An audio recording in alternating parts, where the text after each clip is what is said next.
ang bilis ng pagtaas, pero pag magbaba, napakakonti, no? Kakatiting, no? Hindi maramdaman.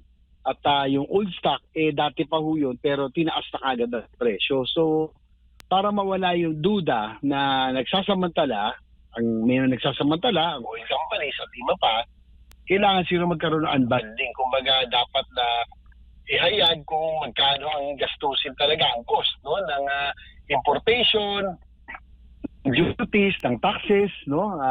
Ng refining, at lahat, para maintindihan ng taong bayan na bakit ganun kataas ngayon ang presyo ng langis at petrolyo.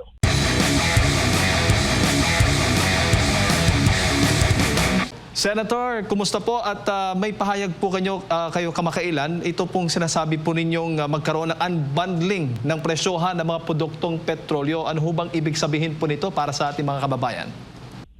Well, kasi ngayong panahon ng krisis, nagkakaroon po ng duda, no, sa mga oil companies dahil tumaas na nga po yung presyo ng petrolyo. Sinasabi bakit sobrang taas. Pag magtataas, ang bilis ng pagtaas, pero pag magbaba, napakakonti, no? Kakatiting, no? Hindi maramdaman. At yung old stock, dati pa ho yun, pero tinaas na kagad ang presyo. So, para mawala yung duda na nagsasamantala, may nagsasamantala, ang oil companies at iba pa, kailangan sila magkaroon ng unbundling. Kumbaga, dapat na ihayag kung magkano ang gastusin talaga, ang cost, no? Ng importation, duties, ng taxes, no?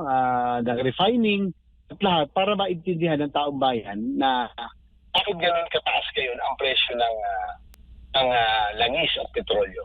Opo, baga sa madaling salita, Senator, hindi po naging transparent yung singilan nitong mga oil companies? Ganoon na nga po, kasi may oil deregulation law tayo, walang karapatan ng gobyerno, no? PLC, kumbaga hinayaan na, dahil sa batas na ito, hinayaan ng pribadong sektor na pangasiwaan ang oil industry, no? Para nga i-encourage ang competition, bumaba ang presyo ng petrolyo, no? Yan po ang pangako ng oil deregulation law, para di etira na encourage ang competition, mag-privatize para bumaba ang presyo ng kuryente. Pero ang hindi nangyari sa dalawang batas na ito, ang pagbaba ng presyo ng kuryente at ng petrolyo. So, para mawala nga yung duda nga, mas maganda na ipakita nila ng oil companies kung magkano talaga yung cost nila sa importation. Ang maintindihan, lalo ngayon may krisis, tumaas talaga ang presyo ng petrolyo on worldwide market, kailangan maintindihan ng taong bayan din bakit ganun kataas ang sinisigil. Kaya yung pag nag-roll back naman, katiting, no? Madalas katiting lamang. Pero swerte tayo, 20 pesos. Pero madalas ilang sentimo lamang. Pero yung pagtaas, ilang mas mabilis, no? So yan po ang kaya pinapropose natin, magkaroon ng unbundling. Nabanggit po ninyo ang oil deregulation law at itong EPIRA law, Senator. Ano ho bang particular doon na probisyon ang nais po ninyong amyendahan kung sakali man? Well, pag-aaralan natin dahil maraming provision yan. Una-una, yun nga, nabanggit ko na kanina na ang intention maganda para bumaba ang presyo ng langis at ng kuryente, no? Hahayaan ng mga pribadong kumpanya, mga oil industries na sila na ang magdikta, sila na magpangasiwa, magpalakat ng lahat basta pagdating sa oil industry sa power sector. Ang nangyari po, halimbawa sa EPIRA, na-privatize sa Napocor power plants. Noon, lahat ng government-controlled power plants ay privado na ngayon. Dapat may competition, pero ang nangyari po, hindi naman bumaba ang presyo ng kuryente. At ganoon din po sa oil deregulation law, monitoring na po ang gobyerno, wala na po talagang kapangyarihan para kontrolin ang presyo. Kaya lang hindi naman bumaba ang presyo ng crudo, no? Kahit na mayroon pong sinasabing competition. Bago po dumating itong tensyon sa Middle East, Senator, nakikita ho ba ninyo naging epektibo po ang oil deregulation law sa mga nakalipas pong panahon?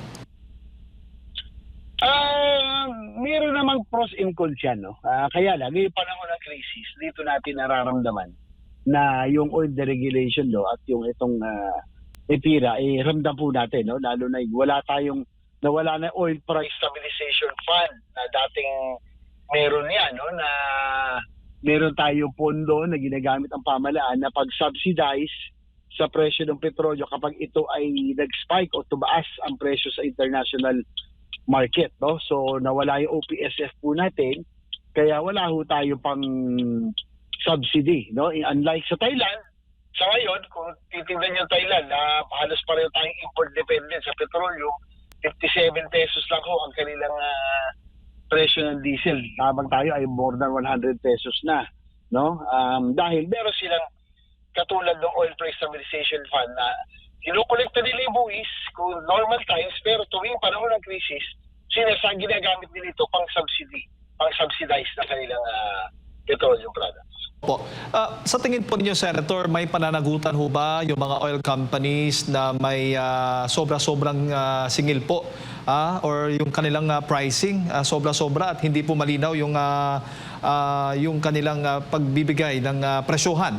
Ito ang sinasabi nating may increase na kahit na yung stock pa lang nagagamit at wala pang import na apektado po ng tensyon sa Middle East.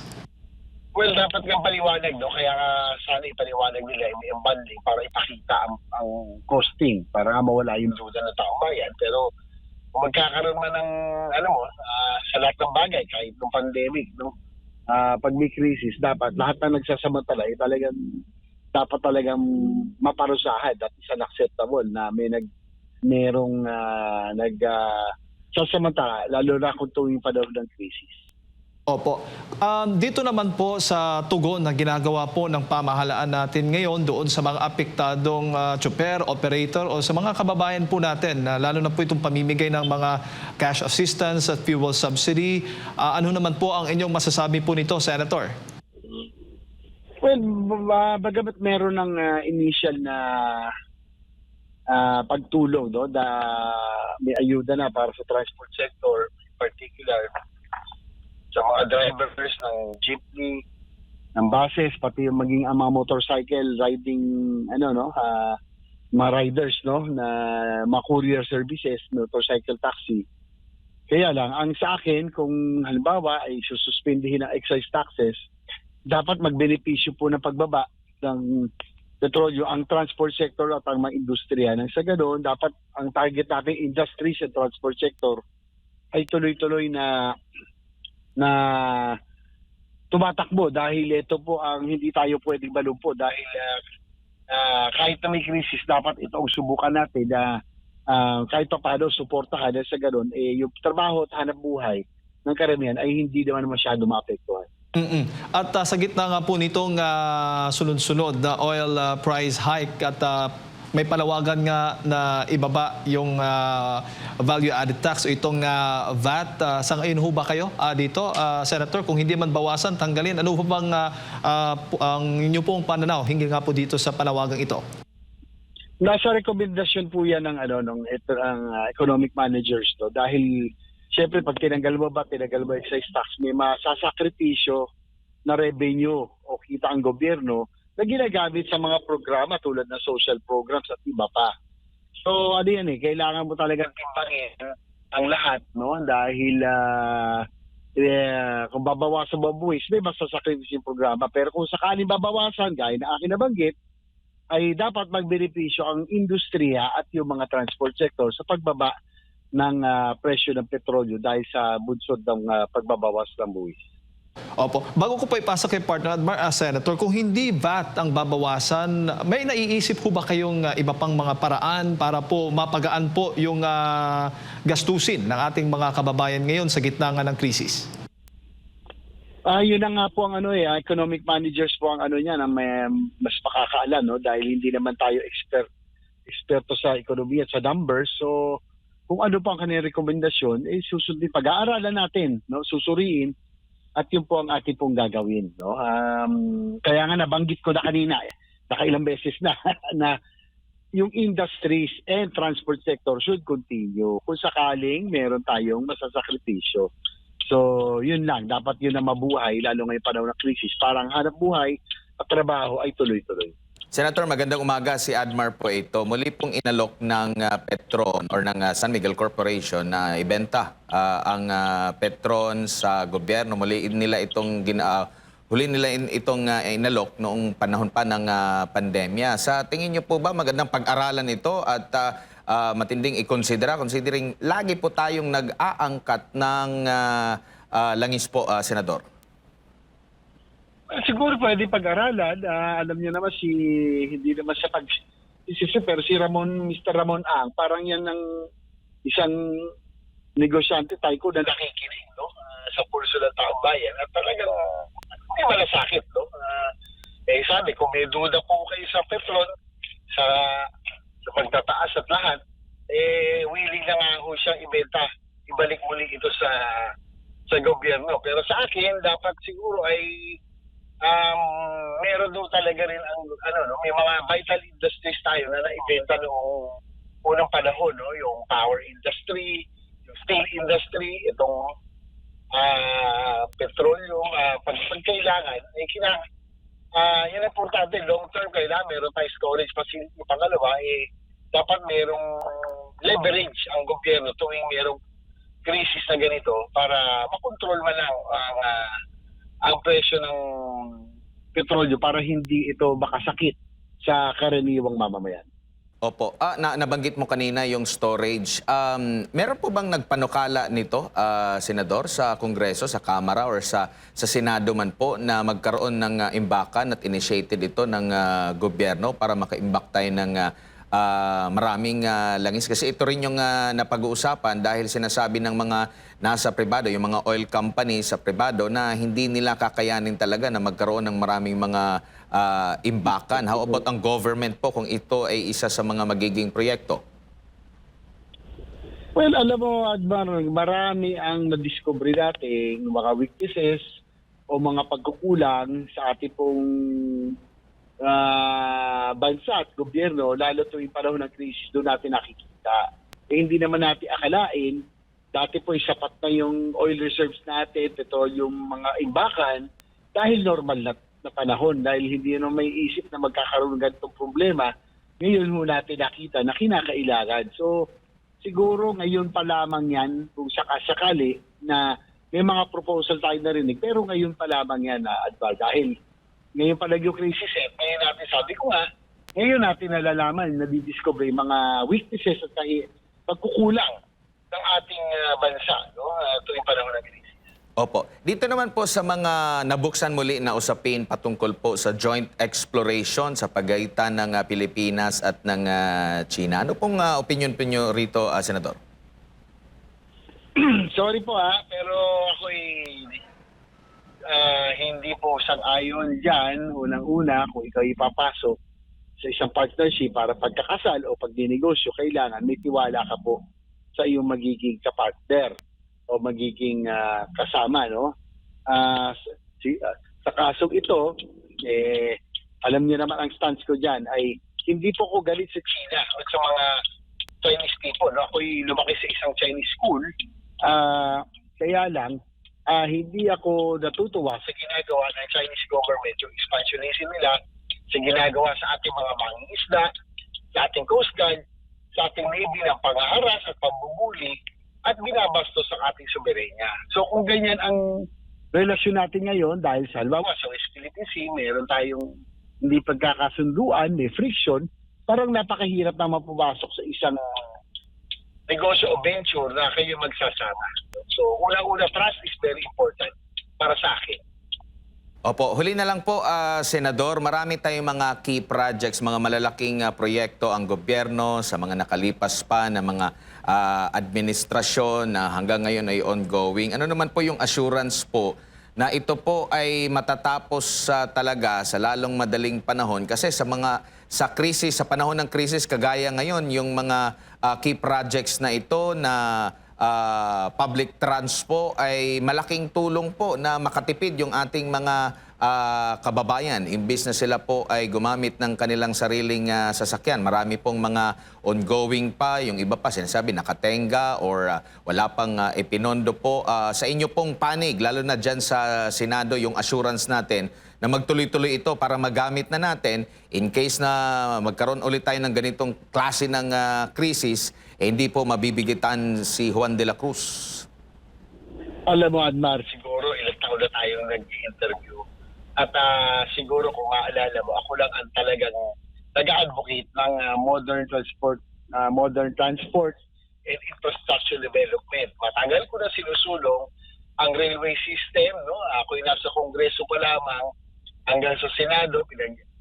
Ilang beses natin dinipensa ang DOTR para matuloy po ito. Kaya ako'y natutuwa kahit paano may North-South Commuter Railway na ginagawa, may Metro Manila Subway System. No, sana po magtuloy-tuloy ito. Hopefully, in the future, Mindanao Railway System. Again, ngayong krisis, ngayon natin naramdaman, masyado tayong car dependent. Naging car, tayo, no? Riding nation, no? Nakalimutan natin yung ating mass transit. At ako po, I will stick to my advocacy na railway is really the only way sa ating lumalaking populasyon.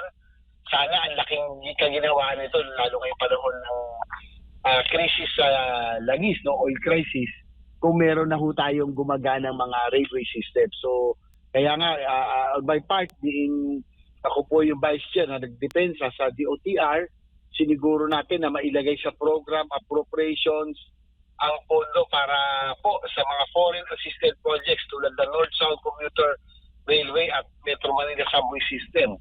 No, binalik po natin sa program funds yan na dati po, panahon nila Saldico, nalagay sa program funds, no, na hindi po ako sang-ayon.